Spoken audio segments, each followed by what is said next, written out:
Assalamualaikum warahmatullahi wabarakatuh. Perkenalkan, nama saya Dwi Sekarwati dengan NIM 2020143202. Saya dari kelas 5F. Saya di sini akan menjelaskan sedikit tentang materi, menjelaskan secara singkat atau sedikit tentang bimbingan belajar bagi anak di sekolah dasar.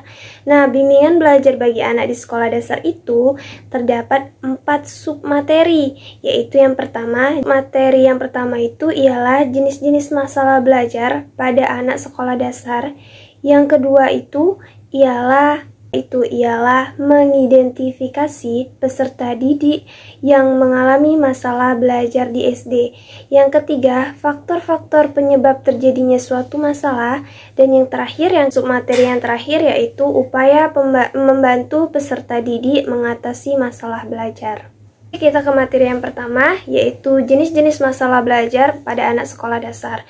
Nah, masalah belajar itu ialah suatu kondisi tertentu yang dialami oleh murid atau siswa dan menghambat suatu proses kelancaran pembelajaran si peserta didik. Nah, di situ juga ada beberapa gangguan pembelajaran. Yang pertama itu disleksia, yang kedua ada dispraksia, yang ketiga ada disgrakia, yang keempat ada diskalkulia, yang kelima ada auditory processing disorder, dan yang kelima ada visual processing disorder. 6 itu ada gangguan belajar nonverbal, dan yang terakhir ada visual perceptual atau visual motor deficit. Disleksia itu merupakan suatu gangguan belajar yang menyebabkan siswanya itu kesulitan untuk membaca atau menulis.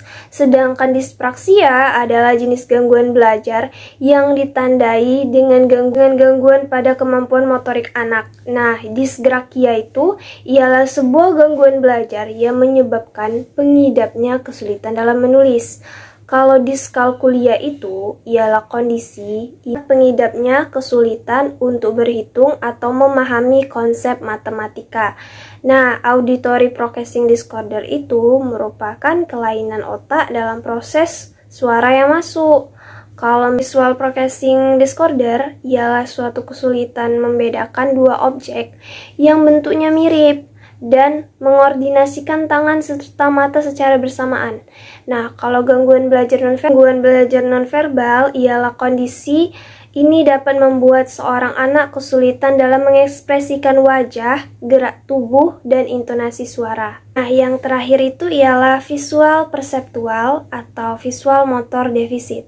Nah, ialah salah satu masalah kesulitan belajar yang membuat seseorang anak mengalami koordinasi tangan dan mata yang buruk. Selanjutnya kita ke submateri mengidentifikasi peserta didik yang mengalami masalah belajar di SD. Nah, identifikasi sendiri dapat dimaknai sebagai suatu proses untuk membukakan atau mengenali sesuatu. Dari mengidentifikasi itu kan ialah mengenali. Nah, mengidentifikasi siswa yang kesulitan belajar itu gimana sih caranya? Nah, yang pertama itu mengamati tingkah laku dan kebiasaan murid dalam mengikuti satu pelajaran tertentu. Dan yang kedua, mengamati tingkah laku murid dalam mengerjakan tugas-tugas tertentu yang diberikan di dalam kelas. Kita ke submateri yang ketiga, yaitu faktor-faktor penyebab terjadinya suatu masalah. Nah, faktor penyebab terjadinya suatu masalah itu bisa jadi faktor internal dan faktor eksternal.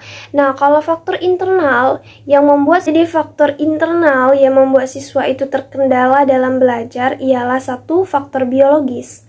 Kedua, kesehatan. Yang ketiga, faktor psikologisnya. Yang keempat, intelijensi. Yang kelima ialah perhatian. Dan yang terakhir, yang keenam, minat, bakat, dan emosi. Nah, kalau faktor eksternal yang mengganggu siswa dalam belajar meliputi yang pertama, lingkungan. Kedua, faktor suasana rumah. Yang ketiga, faktor ekonomi keluarga. Yang keempat, faktor lingkungan sekolah. Dan yang terakhir, yang kelima, faktor lingkungan masyarakat.